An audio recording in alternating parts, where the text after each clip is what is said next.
Assalamualaikum warahmatullahi wabarakatuh. Sahabat yang berbahagia, kakak-kakak mahasiswa, apa kabar semuanya? Semoga sehat selalu. Kita akan lanjutkan kuliah kita mengenai analisis risiko bisnis. Topik kita kali ini adalah kerangka kerja manajemen risiko.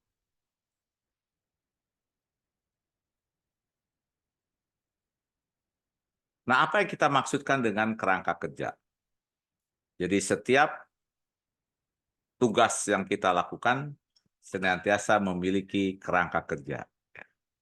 Jadi yang kita maksudkan dengan kerangka kerja ini adalah seperangkat komponen yang menyediakan landasan dan pengaturan organisasi untuk perancangan, pelaksanaan, pemantauan, peninjauan, dan peningkatan manajemen risiko secara berkala di seluruh organisasi.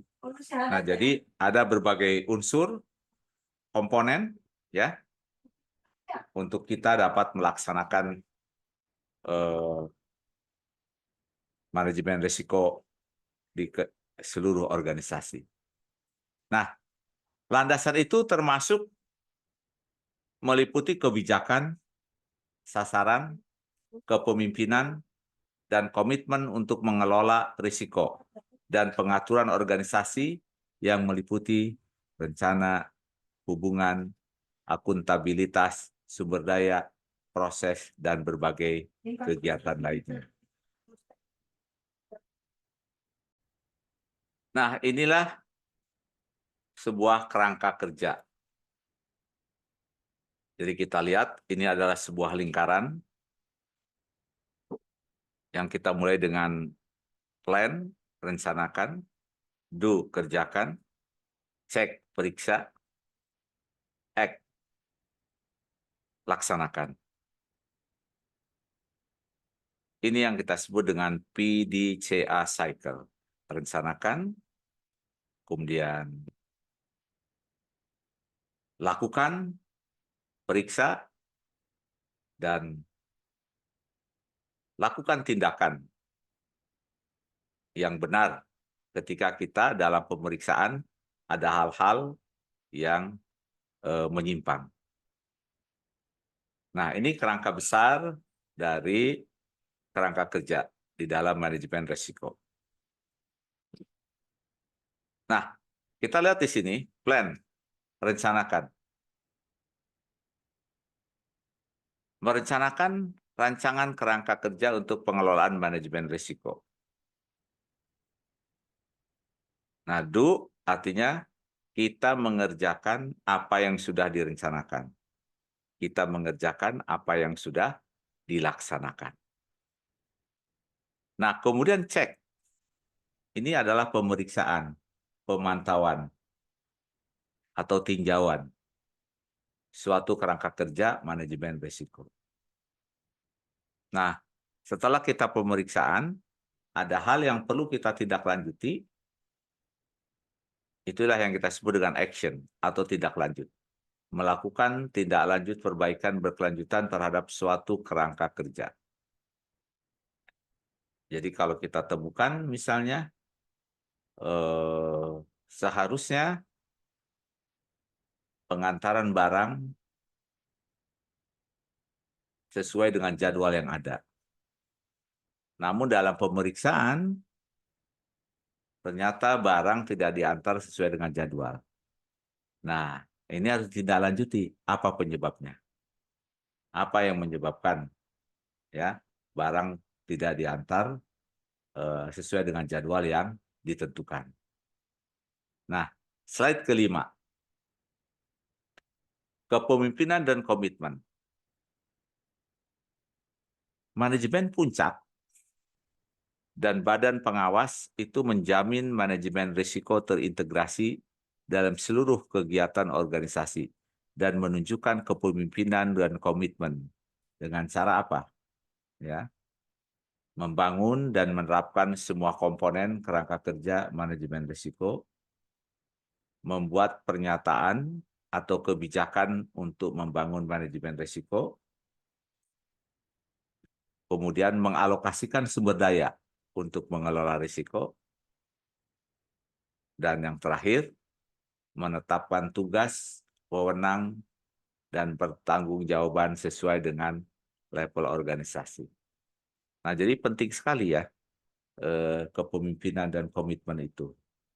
Karena pimpinan puncak ini yang menghela, mendrive, yang mendorong, ya, yang mendorong agar manajemen risiko itu berjalan.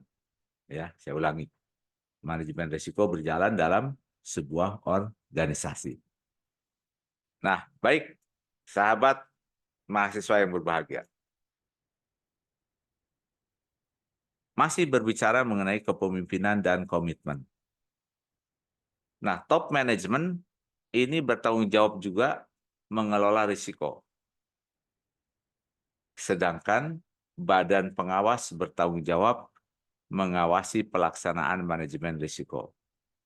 Nah, karena itu harus dicatat di sini, badan pengawas bertugas untuk menjamin risiko.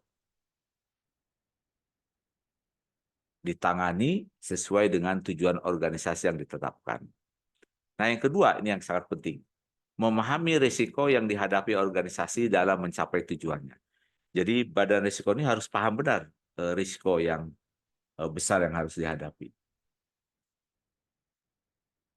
Jadi misalnya di sekolah bisnis, mahasiswa akan KKN. Nah, badan pengawas manajemen risiko ya, ini harus paham benar apa berbagai macam risiko ketika mahasiswa berada di luar kampus. Mungkin di luar kampus ada yang di satu kabupaten, di satu kota, atau bahkan di luar provinsi. Mungkin juga di luar negeri, ya, capstone di luar negeri misalnya. Nah, dia harus paham benar apa risiko-risiko tersebut dan menetapkan langkah-langkah ya untuk menghindari risiko tersebut. Atau kalau risiko itu muncul, apa yang harus dilakukan?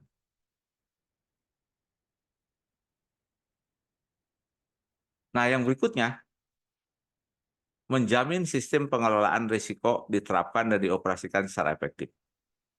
Nah, jadi memastikan badan pengawas ini agar sistem pengelolaan risiko diterapkan dan dioperasikan secara efektif.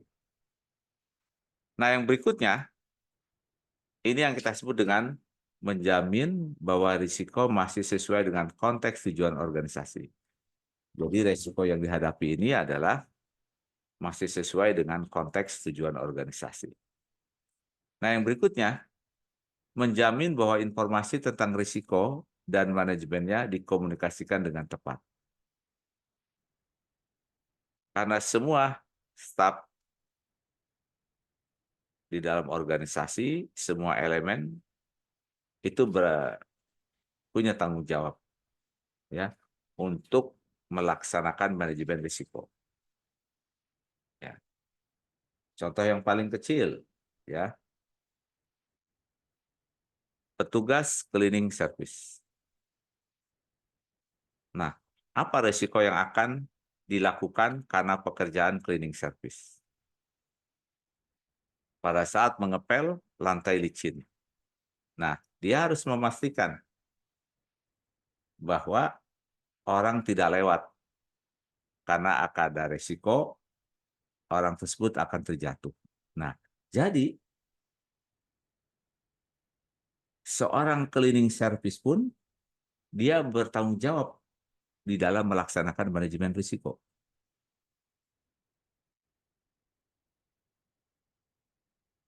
Nah, dulu pernah kejadian di SB ya, long time ago ya, mungkin 15 tahun yang lalu. Dulu pengumuman itu ditempel di kaca ya.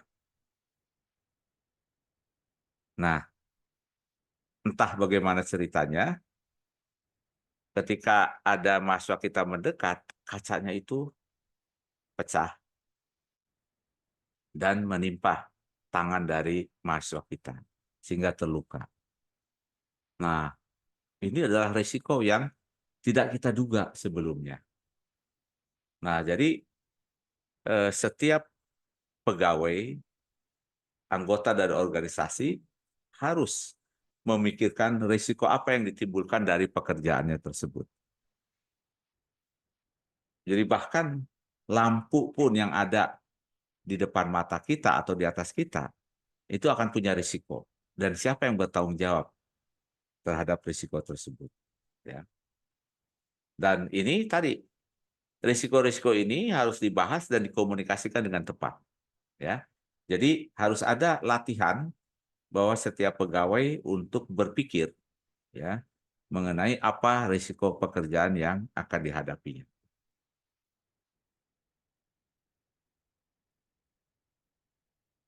Nah, slide ke-7.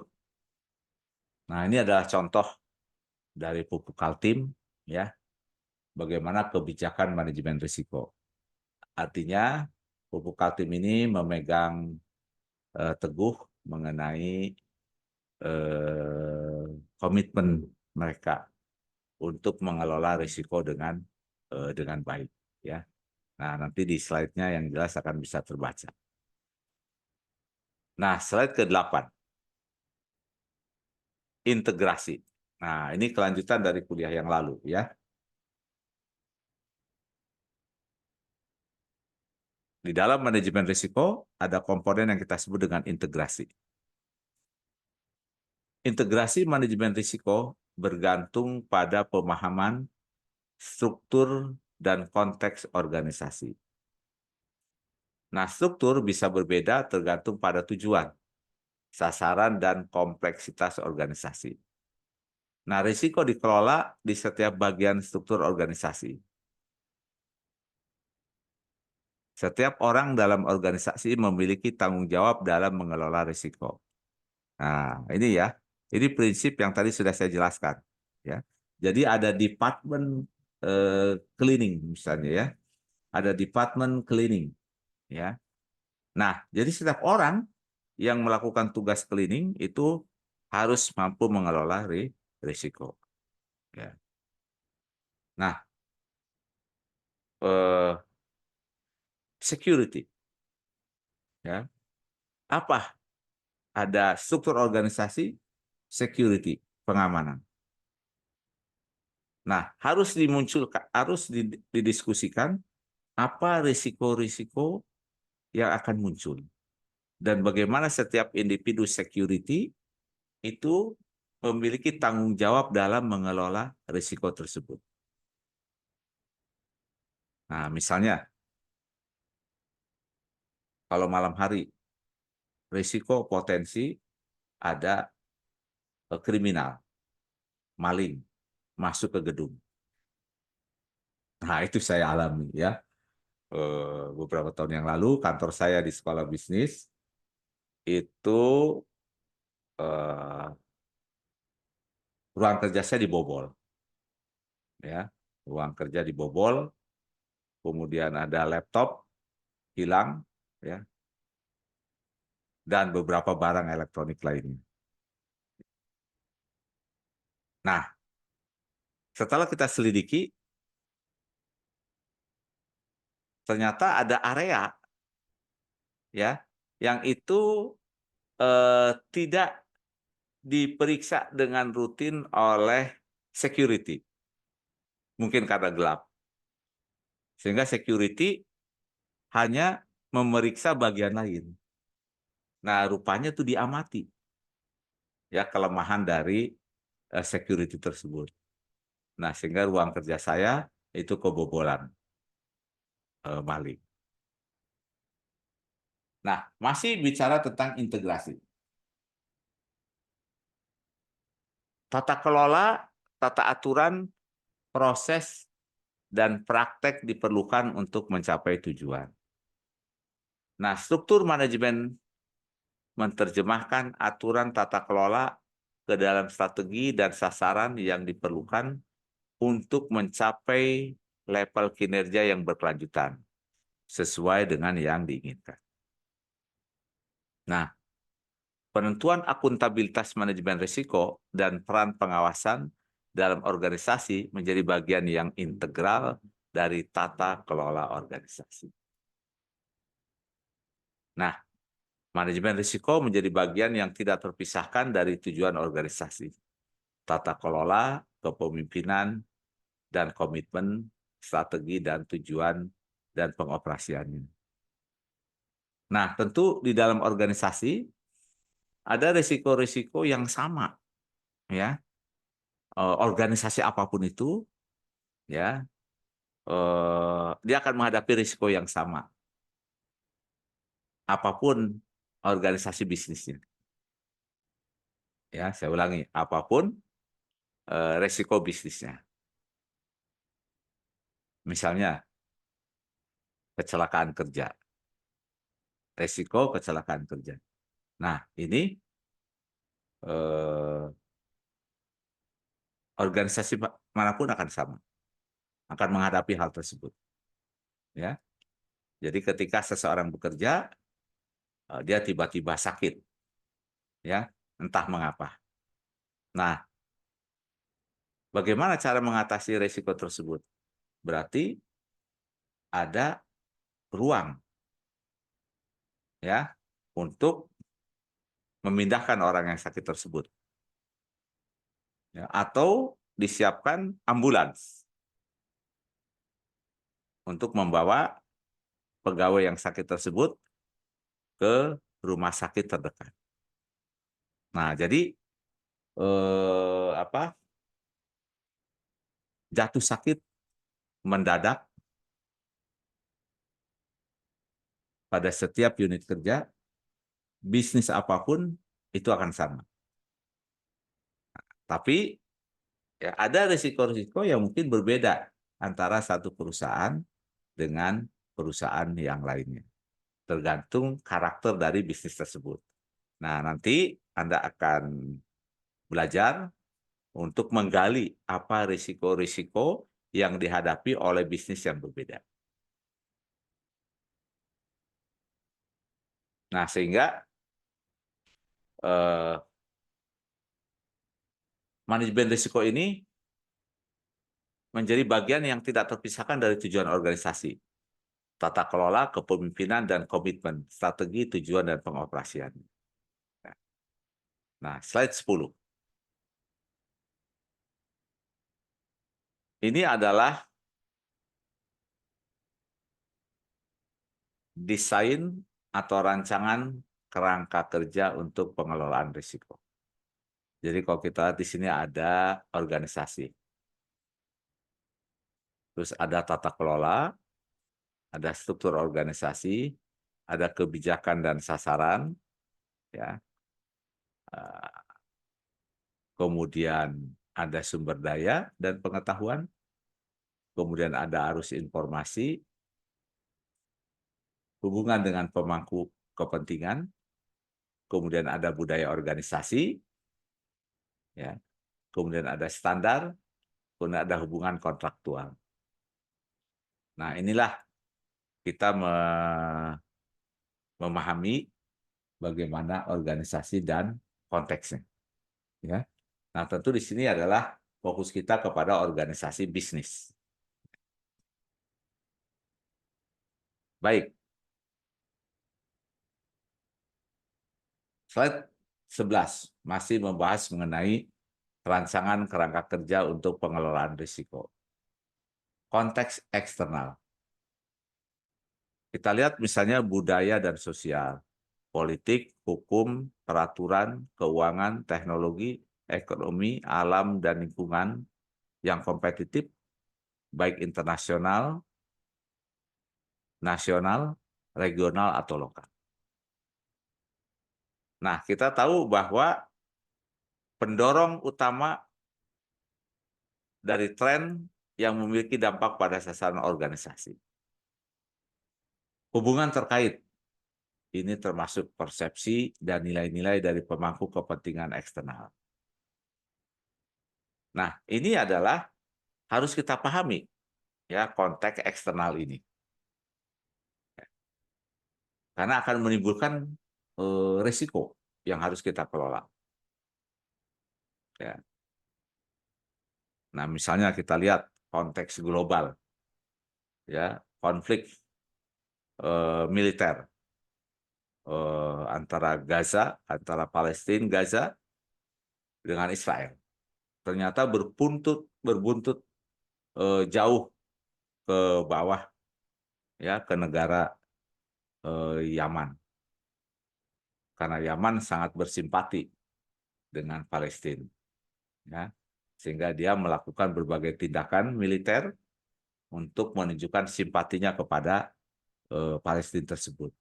Nah, tentu dari sekarang orang harus memikirkan risiko yang akan ditimbulkan dari berbagai jalur. Kalau kita berbisnis kargo atau shipping, karena sangat mungkin pada jalur-jalur lainnya akan terjadi juga gangguan seperti itu. Ya. Nah, ternyata juga nanti dampaknya kepada perusahaan karena akan berakibat pada harga yang mahal atau kehilangan atau loss. Baik, slide 12. Bagaimana kalau dengan konteks internal? Ya, slide 12 ini masih membahas mengenai rancangan kerangka kerja untuk pengelolaan risiko. Tata kelola, struktur organisasi, peran, dan akuntabilitas. Nah, konteks internal yang kedua, ini mengenai kebijakan, sasaran, dan strategi yang tepat untuk mencapainya. Masih dalam konteks internal, ini termasuk kemampuan pemahaman dalam hal sumber daya dan pengetahuan. Misalnya modal, waktu, orang, proses, sistem, dan teknologi. Nah, konteks internal berikutnya, ini yang kita sebut dengan sistem informasi. Arus informasi dan proses membuat keputusan, baik formal maupun informal. Nah, jadi kita pun harus berpikir bagaimana misalnya di dalam sebuah struktur organisasi mengurangi risiko keterlambatan. Ya, bagaimana proses ya harus kita sederhanakan misalnya untuk menghindari keterlambatan. Ya. Nah, itu konteksnya tata kelola ya di struktur organisasi. Ya.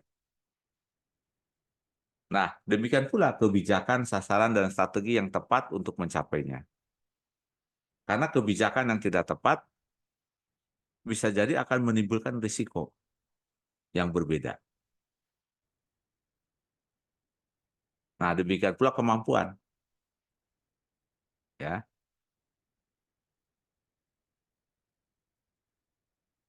Kita harus memahami benar sumber daya yang kita miliki. Ya. Jadi kalau kita memahami bahwa sebagian besar pegawai kita tidak memahami resiko apa yang akan ditimbulkan dari pekerjaannya, maka kita harus mengalokasikan waktu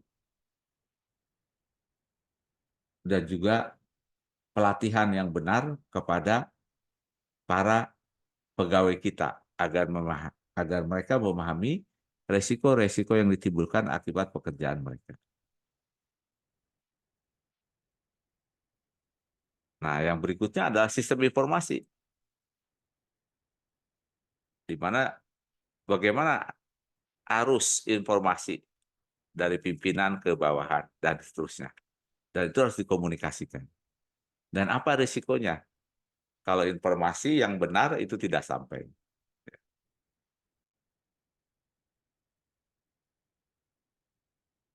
Oke, baik.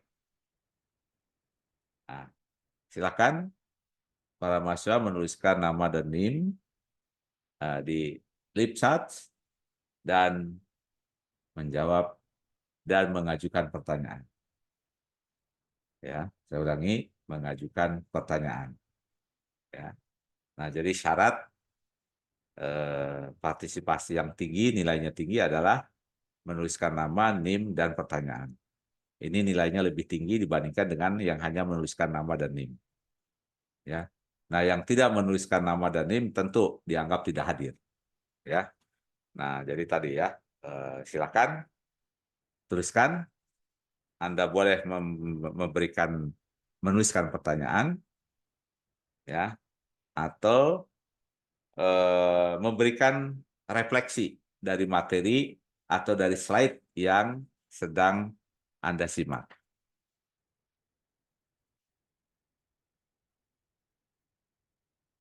Slide 13 masih membahas mengenai rancangan kerangka kerja untuk pengelolaan risiko. Konteks internal, ya, ada hubungan terkait persepsi dan nilai-nilai dari pemangku kepentingan internal. Nah, jadi pemangku kepentingan internal, ya, misalnya para pemegang saham kita, ya, itu punya nilai, punya value, yang tentu ini akan berpengaruh terhadap bagaimana pengelolaan risiko. Yang kedua juga dengan budaya organisasi. Budaya organisasi yang sudah terbangun. Ya. Nah, kemudian yang ketiga, standar, pedoman, dan model yang diadopsi oleh organisasi. Nah, misalnya di IPB ini, ya, standar, pedoman, dan model yang diadopsi dalam pengelolaan pasca sarjana, program master,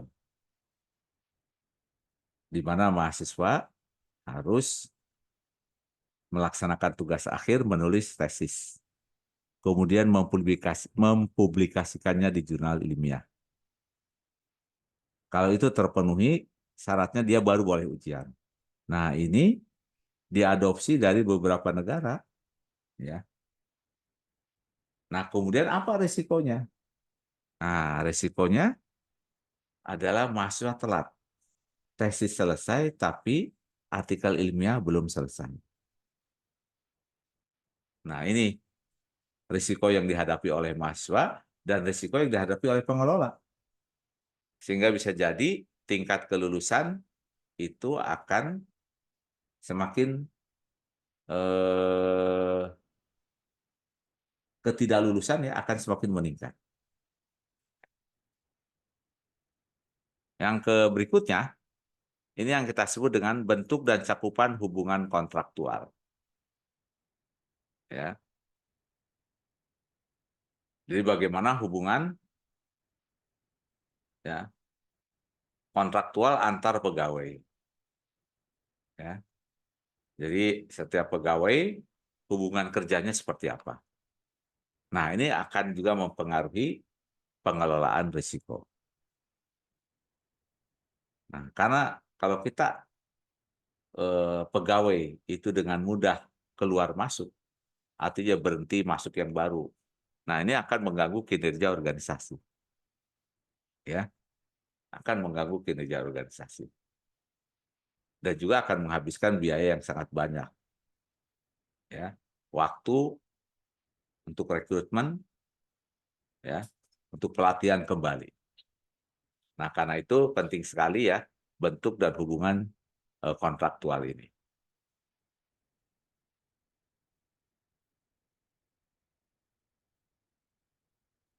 Oke, di dalam kerangka kerja manajemen risiko, maka kita juga memperhatikan apa yang disebut dengan PESTEL and SWOT. Political, E-nya economic, S-nya sosial, T-nya technological, L-nya legal, dan environmental. Nah, kemudian melakukan analisis strength dan weakness dari organisasi yang kita miliki, dan juga melihat keluar dengan mengkaji opportunity dan threat. Nah, ini penting ya di dalam membangun kerangka kerja tersebut.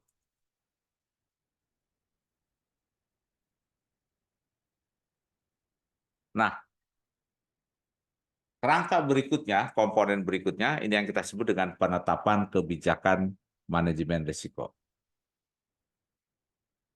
Nah, yang kita maksudkan dengan penetapan kebijakan MR ini adalah pernyataan dari keseluruhan maksud dan arah suatu organisasi yang terkait dengan manajemen risiko.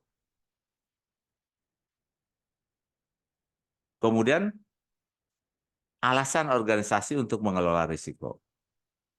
Ya, ya tentu salah satu alasan yang kuat adalah jangan sampai tujuan organisasi itu tidak tercapai karena risiko yang ditimbulkan. Karena risiko yang muncul dan tidak bisa ditangani dengan baik. Ya, saya ulangi, risiko muncul tidak bisa ditangani dengan baik. Nah, tentu itu akan menghambat pencapaian tujuan organisasi. Yang ketiga, ya, penetapan kebijakan MR dia termasuk keterkaitan antara sasaran dan kebijakan organisasi dengan kebijakan manajemen risiko.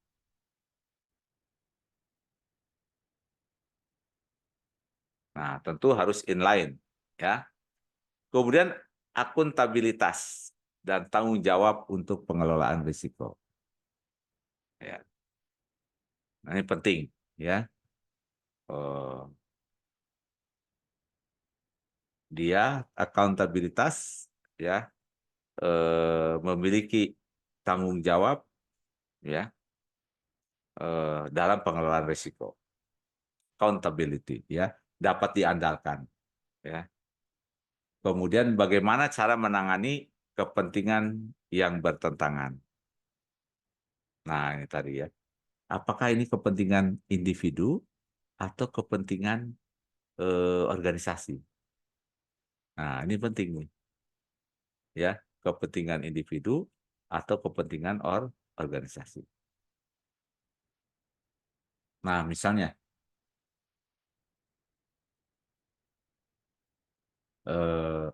perusahaan menetapkan bahwa kendaraan pimpinan atau alat-alat transportasi itu tidak perlu dimiliki oleh perusahaan, tapi cukup disewa. Nah, kemudian muncul kepentingan yang berketentangan nih. Ya.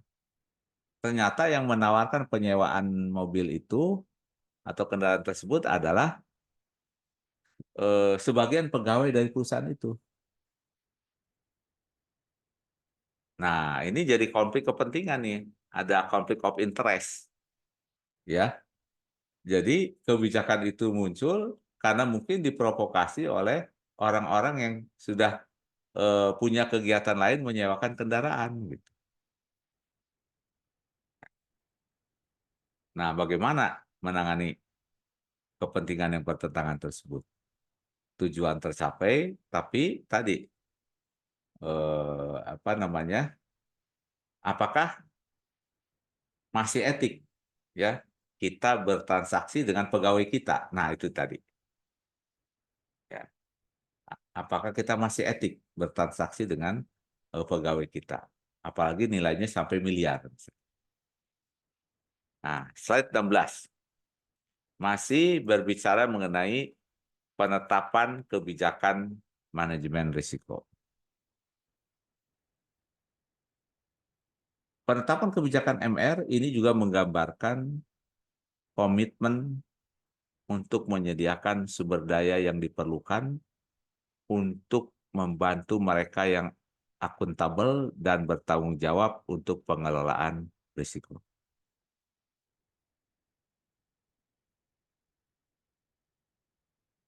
Kemudian berikutnya, bagaimana cara kinerja manajemen risiko akan diukur dan dilaporkan.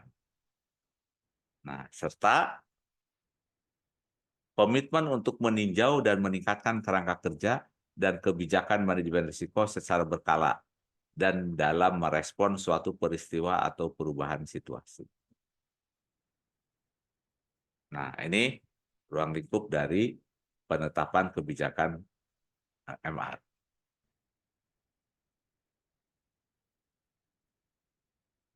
Nah, yang berikutnya adalah akuntabilitas.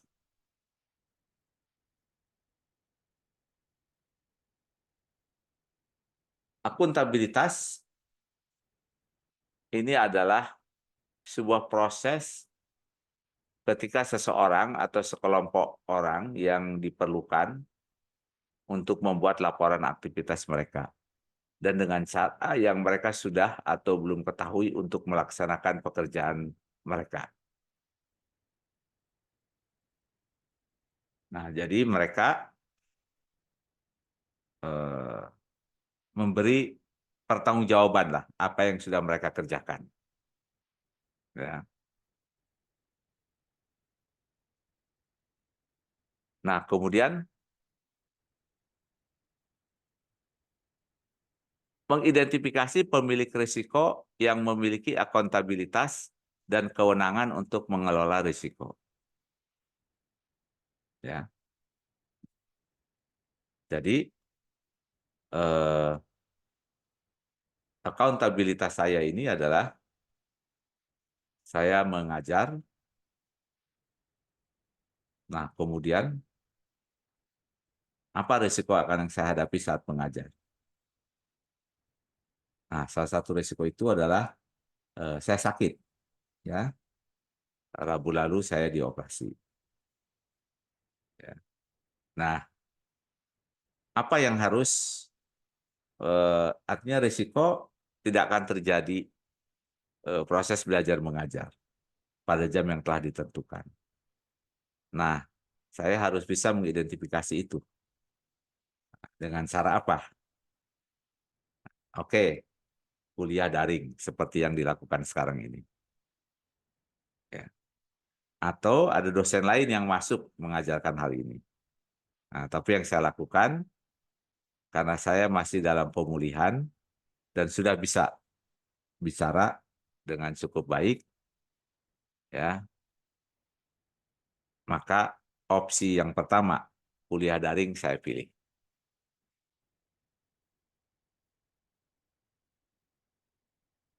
Nah, yang ketiga ini adalah pengidentifikasian siapa yang akuntabel untuk pengembangan, pengimplementasian, dan pemeliharaan kerangka kerja untuk mengelola risiko.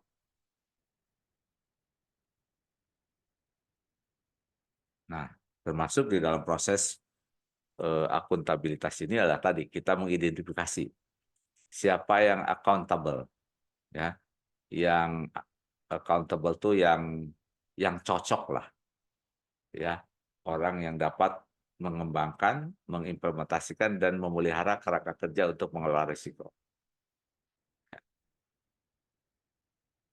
Nah, yang berikutnya adalah pengidentifikasian tanggung jawab lainnya dari personel pada semua tingkatan organisasi untuk proses manajemen risiko. Dan yang berikutnya adalah penetapan ukuran kinerja dan proses eskalasi pelaporan eksternal dan atau internal. Dan yang terakhir, ini yang kita sebut dengan pemastian tingkat pengakuan yang layak. Nah, itulah komponen dari kerangka kerja manajemen risiko, akuntabilitas. Nah, komponen berikutnya yang kita sebut dengan uh, RESI ya, atau RACI bahasa Indonesia-nya. Ya. R itu responsible. Pihak-pihak yang bertanggung jawab untuk mengerjakan aktivitas yang dimaksud. Dalam setiap aktivitas bisa terdapat lebih dari satu orang. Accountable. Pihak yang memiliki otoritas dan akuntabilitas untuk aktivitas yang dimaksud. Berarti pihak ini memiliki tanggung jawab utama untuk memastikan keberhasilan pengerjaan aktivitas tersebut. Dalam setiap aktivitas hanya boleh ada satu orang. Nah, jadi betul ya, dosen itu adalah accountability-nya adalah mengajar. ya di dalam perguruan tinggi ini. Nah, demikian pula misalnya bendahara. Nah, accountability-nya apa? Otoritas, ya, yaitu tadi eh, memverifikasi pengeluaran uang yang akan dikeluarkan oleh setiap unit. Nah, berikutnya consulted. Pihak-pihak yang akan dihubungi untuk konsultasi dan dimintakan nasihat mengenai aktivitas yang dimaksud. Dalam setiap aktivitas bisa terdapat lebih dari satu orang. Nah, jadi orang-orang yang harus disiapkan orang-orang yang bisa dimintai nasihatnya atau masukannya terkait dengan kegiatan yang dimaksud.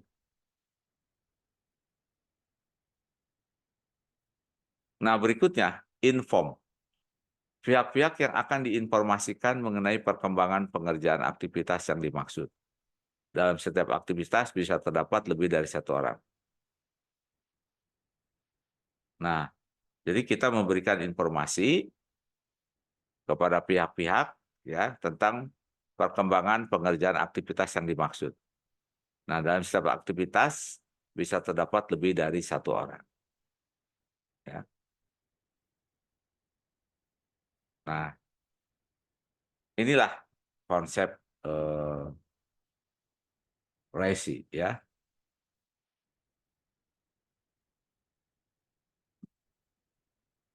Slide ke-19. Ini yang kita sebut dengan model pertahanan 3 lapis.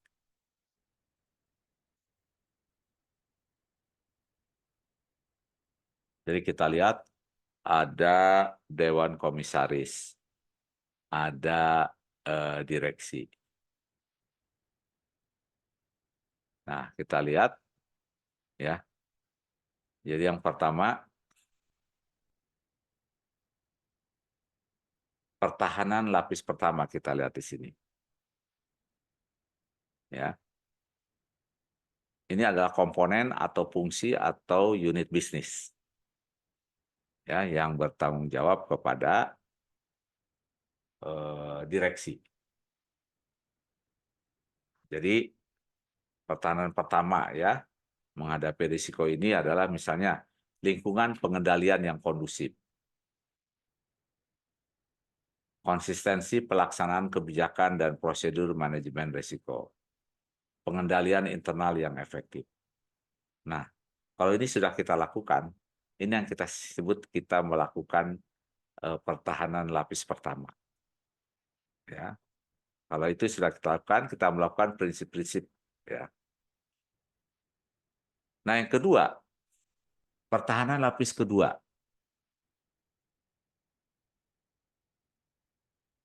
mengembangkan dan memantau manajemen risiko perusahaan secara keseluruhan.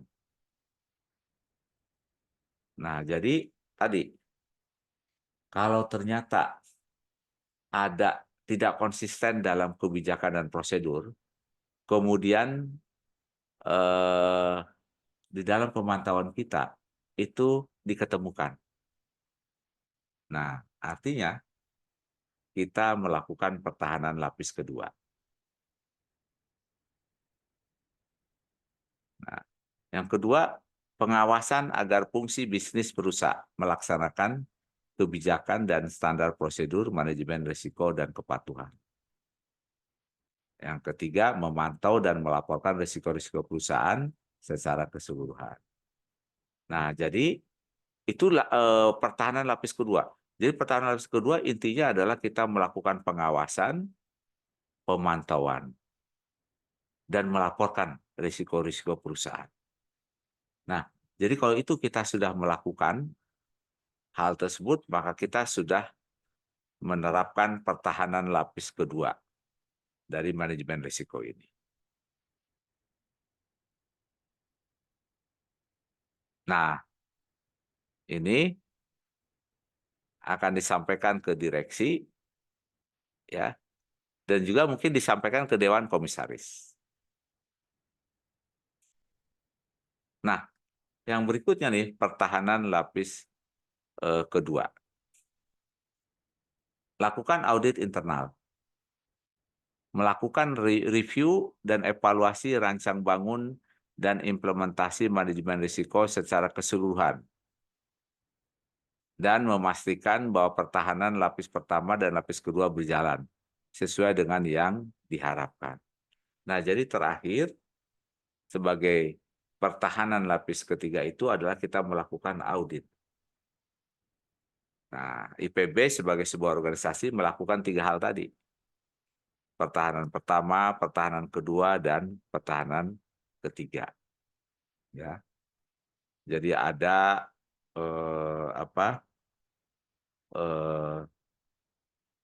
quality assurance. Nah, ya. Jadi ada penjaminan mutu di tingkat fakultas maupun di tingkat program studi. Ya.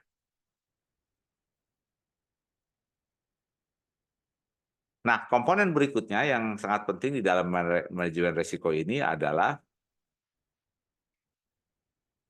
penetapan risk owner.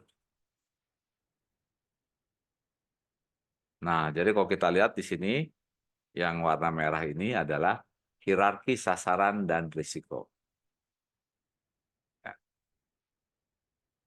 Jadi kita lihat tingkatannya ya. Ada sasaran strategis, sasaran taktis, sasaran operasional. Demikian pula ada tingkatan risiko. Risiko strategis, risiko taktis, risiko operasional. Pemilik risiko. Ada direksi, senior manajemen, manajemen menengah, pelaksanaan operasional. Nah, ruang lingkupnya ini korporasi atau direktorat. Nah, kemudian yang tengah ini divisional atau departemen. Nah, kemudian yang bawahnya adalah operasional. Saya akan menjelaskan apa yang dimaksud dengan sasaran strategis. Sasaran strategis adalah misalnya memperluas kehadiran pasar dengan memasuki wilayah geografis baru dalam 3 tahun ke depan. Nah, ini yang kita sebut dengan sasaran strategis. Contoh lainnya misalnya mencapai peningkatan pangsa pasar sebesar 20% dengan berfokus pada inovasi dan diferensiasi produk selama 5 tahun ke depan. Nah, itu yang kita sebut dengan sasaran strategis. Contoh yang ketiga misalnya, membangun kemitraan strategis dengan pelaku industri utama untuk meningkatkan saluran distribusi dan mengakses segmen pelanggan baru. Nah, itu yang kita sebut dengan sasaran strategis. Nah, sasaran strategis artinya tanggung jawab para top management. Nah, di middle management, mereka akan menetapkan sasaran taktis atau tujuan taktis. Ya. Nah, sasaran taktis atau tujuan taktis misalnya mengembangkan dan menerapkan kampanye pemasaran yang komprehensif untuk meningkatkan kesadaran merek dan menarik pelanggan baru dalam 6 bulan ke depan. Nah, contoh kedua misalnya, mengoptimalkan efisiensi rantai pasokan untuk mengurangi biaya produksi sebesar 15% pada tahun depan. Nah, contoh yang ketiga, meluncurkan program loyalitas pelanggan untuk meningkatkan tingkat retensi pelanggan sebesar 25% pada kuartal berikutnya. Nah, inilah sasaran-sasaran ya, tujuan-tujuan yang harus dicapai oleh middle management. Makanya disebut dengan tactical goal atau sasaran taktis. Nah, yang di bawahnya ini yang kita sebut dengan sasaran operasional. Apa contohnya sasaran operasional? Misalnya, menyederhanakan proses pemenuhan pesanan untuk mengurangi waktu pengiriman sebesar 20% dalam bulan berikutnya. Nah, ini sudah operasional ya, tanggung jawabnya dari tim operasional. Nah, contoh yang kedua misalnya menerapkan program pelatihan karyawan untuk meningkatkan keterampilan layanan pelanggan dan meningkatkan skor kepuasan sebesar 15% selama 6 bulan ke depan. Nah, itu contoh kedua ya. Nah, contoh ketiga misalnya ya, meningkatkan infrastruktur TI untuk memastikan 99,9% waktu aktif sistem dan meningkatkan langkah-langkah keamanan cyber dalam 3 bulan ke depan. Nah, inilah yang kita sebut dengan contoh ketiga dari sasaran operasional. Nah, tentu setiap sasaran akan memiliki risiko. Nah, tergantung sasarannya. Jadi sasaran strategis akan memiliki risiko strategis. Sasaran taktik akan memiliki risiko taktik. Sasaran operasional akan memiliki risiko operasional. Nah, ini contoh sasaran strategis. Ini memiliki risiko strategis. Contohnya, risiko strategis itu adalah misalnya gangguan pasar, munculnya teknologi baru atau perubahan perilaku konsumen yang dapat menjadikan produk atau layanan perusahaan saat ini menjadi usang. Nah, ya. Contoh risiko strategis yang kedua misalnya perubahan peraturan, pergeseran kebijakan atau peraturan pemerintah yang mungkin berdampak pada industri mengharuskan perusahaan untuk menyesuaikan model bisnisnya. Nah, contoh ketiga dari risiko strategis, merger dan akuisisi. Keputusan strategis untuk mengakuisisi atau menggabungkan diri dengan perusahaan lain dengan potensi risiko terkait integrasi budaya, stabilitas, keuangan, dan potensi pasar. Nah, demikianlah risiko sasaran strategis. Nah, yang berikutnya, ini risiko taktis. Apa contohnya risiko taktis ini? Kegagalan kampanye pemasaran. Yaitu misalnya strategi periklanan atau peluncuran produk baru yang tidak sesuai dengan target audiens. Sehingga menghasilkan penjualan yang lebih rendah dari perkiraan. Nah, contoh kedua risiko taktis, gangguan rantai pasokan. Nah, masalah dengan pemasok atau logistik yang akhirnya mengganggu pengiriman bahan mentah tepat waktu sehingga berdampak pada jadwal produksi. Nah, yang berikutnya, contoh ketiga, ya, ini strategi penetapan harga. Menerapkan model penetapan harga baru tanpa riset pasar yang tepat, sehingga mengakibatkan penurunan daya saing atau penurunan margin keuntungan. Nah, demikianlah ya, di mana middle management juga menghadapi risiko taktis. Ya. Nah, berikutnya staf di operasional yang memiliki sasaran operasional, dia juga memiliki risiko operasional. Nah, contoh pertama misalnya kegagalan sistem TI, masalah teknis atau serangan cyber yang mengganggu operasional bisnis normal, yang berpotensi mengakibatkan hilangnya data atau gangguan layanan. Ya, contoh kedua, pergantian karyawan. Nah, ini ya, personil kunci meninggalkan organisasi secara tidak terduga, sehingga menyebabkan hilangnya pengetahuan institusional dan berdampak pada alur kerja sehari-hari. Nah, contoh ketiga, masalah pengendalian mutu. Ya, cacat produksi atau kesalahan dalam pemberian layanan yang menyebabkan penarikan produk, ketidakpuasan pelanggan, dan potensi konsekuensi hukum. Nah, demikianlah ya. Jadi dari setiap sasaran akan memiliki risiko. Nah, sahabat yang berbahagia, Slide berikutnya, ya, ini membahas mengenai akuntabilitas proses manajemen risiko dari pemangku kepentingan.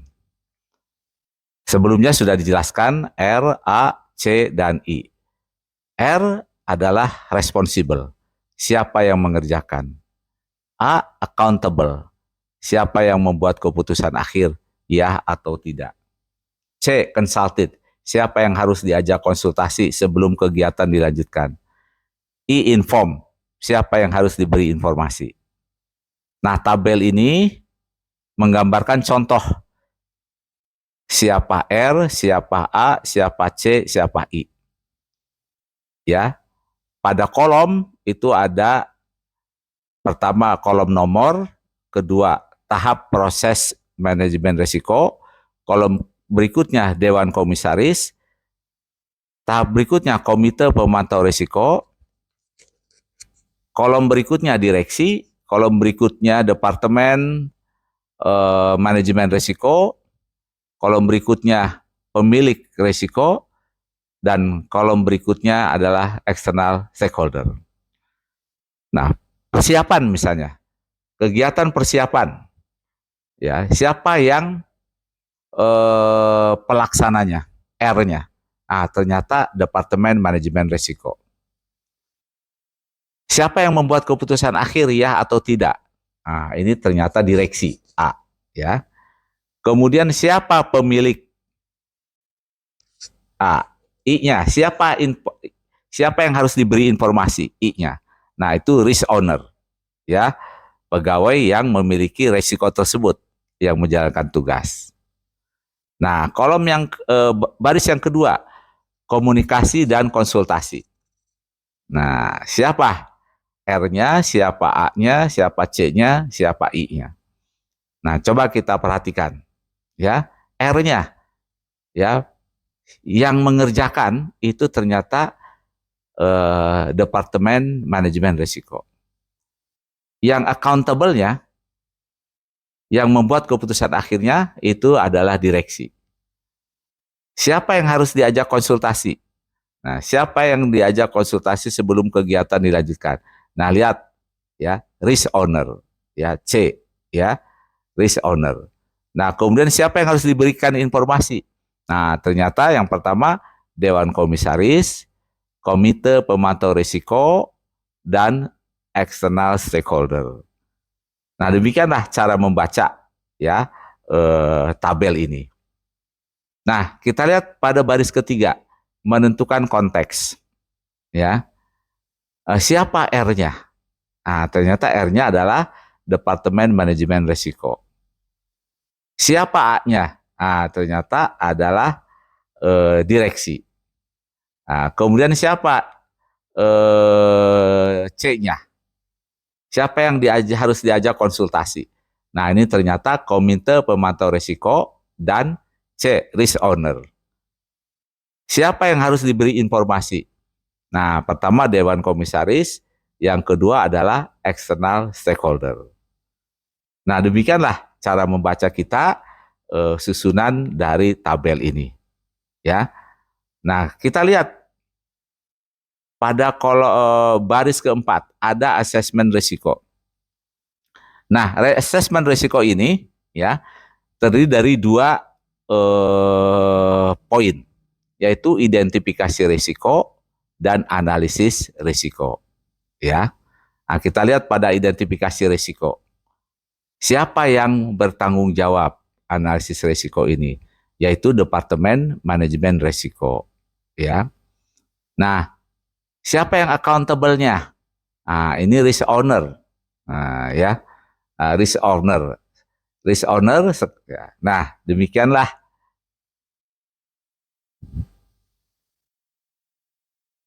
Nah, demikianlah tabel tersebut.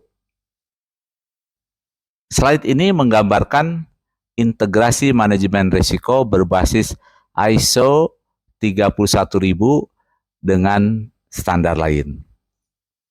Kita lihat gambar sebelah kiri. Ini adalah ISO 31000 risk management ternyata ini merupakan integrasi dengan standar-standar lain. Contohnya, integrasi dengan ISO 37001, anti-bribery, atau disebut juga dengan bribery risk assessment. Kemudian dia juga integrasi dengan risk assessment methodology, atau disebut dengan ISO 27001 information system. Kemudian juga terintegrasi dengan standar ISO 9001 atau quality. Sering juga disebut dengan risk-based thinking. Kemudian dia juga terintegrasi dengan ISO 22000 atau Food Safety Management, atau dikenal juga dengan HACCP. Nah, kemudian dia juga terintegrasi dengan ISO 22301 yang disebut dengan BCM atau BIA. Ya. Kemudian dia juga terintegrasi dengan ISO 17025, yaitu Testing and Calibration Lab, ya, atau disebut juga dengan Risk Based Methodology. Nah, kemudian dia juga terintegrasi dengan ISO 21500 atau Project Management. Nah, sering juga kita sebut dengan Project Risk Management. Nah, kemudian terintegrasi juga dengan ISO 14001 lingkungan yang kita sebut dengan Environmental Risk Assessment. Nah, kemudian akan dikembangkan juga ISO 45001 yang disebut dengan QSAS atau Future. Nah, demikianlah ya integrasi ISO dengan standar lain. Nah, pada gambar yang kedua, ini adalah sebuah contoh bagaimana ISO 31000 integrasinya ya dengan Project Risk Management.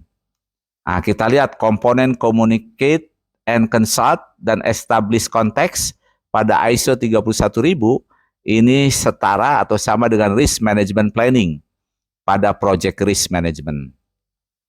Nah, kemudian risk identification itu sama dengan identity risk, ya. Kemudian lihat bawah, gambar bawah, risk analyze risk dengan evaluate risk itu sama dengan qualitative analysis dan quantitative analysis. Nah, bagian terakhir ya, baris paling bawah kita lihat. Nah, demikianlah. Ya. Slide ini membahas mengenai sumber daya. Slide ini membahas mengenai sumber daya. Sumber daya itu adalah orang, keterampilan, pengalaman, dan kompetensi.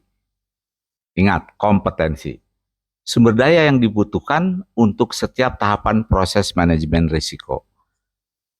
Berbagai proses, metode, dan alat bantu organisasi untuk digunakan dalam pengelolaan risiko. Nah, itu pun adalah sumber daya. Nah, termasuk ke dalam sumber daya itu adalah proses dan prosedur yang terdokumentasi. Termasuk juga ke dalam sumber daya ini adalah sistem manajemen informasi dan ilmu pengetahuan. Dan juga berbagai macam program pelatihan. Nah, itu juga termasuk ke dalam sumber daya. Nah, slide berikutnya ini berbicara mengenai penyediaan sumber daya dan penerapan manajemen risiko. Di sini sumber daya itu adalah kelengkapan organisasi, kompetensi SDM, dan sistem dan alat bantu serta dokumentasi. Nah, contohnya misalnya kelengkapan organisasi. Organisasi menetapkan struktur dan fungsi yang jelas dalam mendukung penerapan manajemen risiko. Dalam kompetensi SDM misalnya, organisasi telah menempatkan SDM yang memiliki keterampilan, pengalaman, dan kompetensi yang cukup untuk satuan kerja yang membidangi manajemen risiko. Sumber daya sistem dan alat bantu, contohnya, organisasi difasilitasi dengan sistem yang layak untuk melakukan pengelolaan risiko. Nah, dokumentasi misalnya, organisasi telah mendokumentasikan dengan baik kebijakan yang terkait, kebijakan prosedur yang terkait dengan pengelolaan. Nah, organisasi melakukan perekaman dengan baik profil risiko beserta informasi yang terkait dengan mempertimbangkan kemudahan akses atas informasi tersebut. Nah, inilah bagaimana sumber daya ya digunakan untuk menerapkan manajemen risiko ini. Nah, jadi kita lihat apa jenis sumber dayanya, apa yang dilakukan oleh perusahaan. Ya.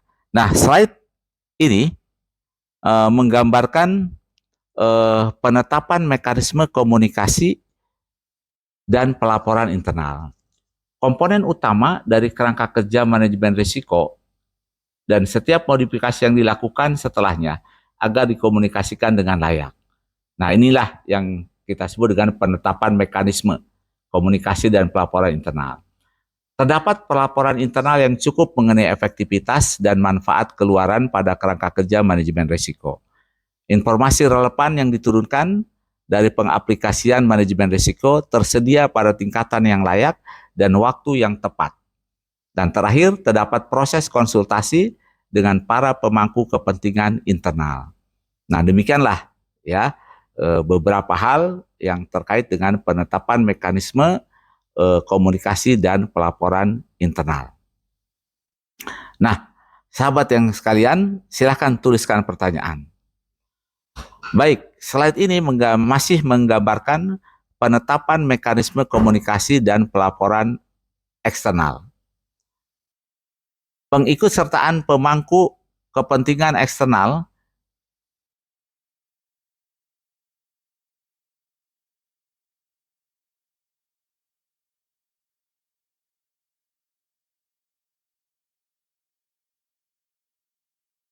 pengikutsertaan pemangku kepentingan eksternal yang tepat dan memastikan pertukaran informasi yang efektif. Pelaporan ke pihak eksternal dalam memenuhi persyaratan hukum, peraturan, dan kebutuhan tata kelola. Kemudian penyediaan umpan balik dan pelaporan atas komunikasi dan konsultasi. Selanjutnya, penggunaan komunikasi untuk membangun kepercayaan dalam organisasi. Dan tentu yang berikutnya, pengkomunikasian dengan para pemangku kepentingan pada peristiwa krisis atau kontingensi. Nah, demikianlah gambaran singkat penetapan mekanisme komunikasi dan pelaporan eksternal. Nah, silakan tuliskan pertanyaan ya oleh setiap mahasiswa. Tuliskan di lip chat. Nah, yang berikutnya adalah langkah implementasi. Nah, apa yang kita masukkan dengan langkah implementasi ini? Yaitu mendefinisikan strategi dan waktu yang tepat untuk pengimplementasian kerangka kerja. Yang kedua, menerapkan kebijakan dan proses manajemen risiko pada proses organisasi. Nah, ini penting ya untuk menerapkan kebijakan ini. Dan yang berikutnya tentu mematuhi ketentuan hukum dan peraturan. Dan yang berikutnya yang sangat penting dalam implementasi ini, memastikan bahwa pengambilan keputusan termasuk pengembangan dan penentuan sasaran telah diselaraskan dengan manfaat, keluaran, dan proses. Nah, kemudian menyelenggarakan informasi dan sesi pelatihan. Dan terakhir, berkomunikasi dan berkonsultasi dengan para pemangku kepentingan untuk memastikan bahwa kerangka kerja manajemen risiko tetap layak dapat dilakukan. Nah, silakan teman-teman tuliskan pertanyaan di chat. Nah, berikutnya, slide ini menggambarkan mengenai evaluasi, pemantauan, dan tinjauan suatu kerangka kerja. Penting mengukur kinerja manajemen risiko terhadap berbagai indikator yang ditinjau secara berkala untuk kelayakannya. Secara berkala mengukur kemajuan dan penyimpangan atas rencana manajemen risiko. Dan penting secara berkala dilakukan tinjauan apakah kerangka kerja, kebijakan, dan rencana manajemen risiko masih layak berdasarkan konteks eksternal dan internal organisasi. Yang berikutnya, melaporkan mengenai risiko, kemajuan manajemen risiko, dan sejauh mana kebijakan manajemen risiko itu diikuti. Dan tentu terakhir melakukan tinjauan efektivitas dari kerangka kerja manajemen risiko. Nah, silakan teman-teman kalau ada pertanyaan tuliskan di live chat. Ya, silakan. Nah, inilah gambaran mengenai evaluasi. Nah, bagian terakhir ini adalah perbaikan berkelanjutan terhadap suatu kerangka kerja. Lakukan perbaikan terus-menerus. Akuntabilitas penuh atas suatu risiko. Kemudian aplikasi manajemen risiko dalam setiap pengambilan keputusan. Dan terakhir tentu komunikasi yang berkesinambungan dan integrasi penuh dalam struktur tata kelola suatu organisasi. Nah, demikianlah Bapak dan Ibu sekalian, sahabat yang berbahagia mengenai kerangka kerja manajemen risiko. Nah, silahkan tuliskan nama dan NIM dan pertanyaan sebagai bukti kehadiran di kuliah pada hari ini. Terima kasih. Semoga semuanya sehat selalu. Assalamualaikum warahmatullahi wabarakatuh.